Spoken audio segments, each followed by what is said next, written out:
ঈদ উল ফিতরকে ঘিরে রাজধানীর বাজারগুলোতে বিভিন্ন মানের সেমাইয়ের সরবরাহ বেড়েছে, তবে গত বছরের তুলনায় দামে খুব বেশি পরিবর্তন হয়নি। আর মশলার বাজার একেবারেই নিরুত্তাপ, বিক্রি হচ্ছে পূর্বের দামেই। স্বাভাবিক বাজার পরিস্থিতিতে ক্রেতা বিক্রেতা উভয়ই খুশি। আরো জানাচ্ছেন মেহেদি হাসান।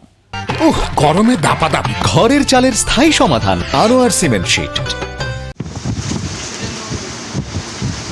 অতিথি আপ্যায়নের সেমাই স্বাদে ঈদ শুরুর রেওয়াজ বহু পুরনো, ফলে প্রতি বছর ঈদের আগে চাহিদা বেড়ে যায় সেমাইয়ের। আর চাহিদার কথা মাথায় রেখে সরবরাহ বাড়ান দোকানদাররা। এবারও ব্যতিক্রম নয়।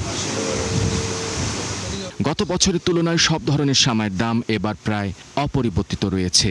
বাজারের খোলা লাল সেমাই বিক্রি হচ্ছে ৮০ থেকে ৯০ টাকা কেজি দরে, আর প্যাকেটজাত ২০০ গ্রাম ওজনের বিভিন্ন ব্র্যান্ডের লাচ্ছা ও সাধারণ সেমাই বিক্রি হচ্ছে ৪৫ থেকে ৫০ টাকায়।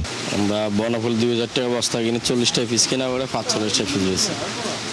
আর লম্বাগুলো বিভিন্ন দামের আছে, ৪০-৩৫ টাকা এরকম বিক্রি করে। হ্যাঁ, দামের উপর, কোয়ালিটির উপর দাম আর কি।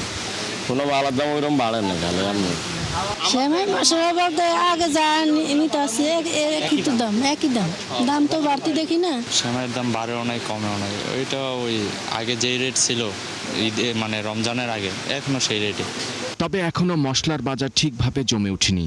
বর্তমানে প্রতি কেজি এলাচ বিক্রি হচ্ছে ৪৫০০ থেকে ৫৫০০ টাকায়, জয়ত্রী কেজি প্রতি ৩০০০ থেকে ৩৫০০ টাকায়, জয়ফল ৮০০ থেকে ১৮০০ টাকা, শাহি জিরা প্রতি কেজি ১০০০ থেকে ১২৫০ টাকা এবং পোস্তদানা ৪০০০ থেকে ৫০০০ টাকায় বিক্রি হচ্ছে। বিশ্বের অন্যতম দামি মশলা জাফরান গ্রাম প্রতি ১০০ থেকে ৫০০ টাকায় বিক্রি হচ্ছে। জাফরানের কেজি ২,৬০,০০০ টাকা, ওটা ২৬০ টাকা গ্রাম, আবার ৩২০ টাকা গ্রাম আছে। এগুলা এতই হয় নাই, বাড়ছে হলো আপনার এলাচির দাম এখনো অতটা বাড়ে নাই। এলাচি যেরকম ছিল, এলাচি আমেরিকা থেকেও আসে, ইন্ডিয়া থেকেও আসে। এলাচির দামটা এখনো কম আছে, বাড়ছে হলো এলাচি, দারচিনি, লবঙ্গ দামটা একটু বাড়ছে, কেজিতে ১০০ টাকা, ১২০-৩০ টাকা কেজিতে বাড়ছে। আর বাড়ছে হলো আপনার আলু বোখারা, কিশমিশ, গোল্ডেন কিশমিশ পার কেজিতে আপনার প্রায় ১-১৫০ টাকা বাড়ছে। মোটামুটি ভালো, আগের চেয়ে এখন কোনোই নাই, বাড়তি কোনো কম নেই। ক্রেতার চাপ কম, অন্যান্য বছরের তুলনায় এবছর ক্রেতার চাপ কম। মানে ঈদ উপলক্ষে এখন যে একটা বাড়তি ক্রেতা থাকার কথা ওরকম নয়, নর্মালের থেকেও বেচা কিনি কম। আপনি দেখেন মার্কেট আছে শুক্রবার ফাঁকা, পুরো মার্কেট ফাঁকা।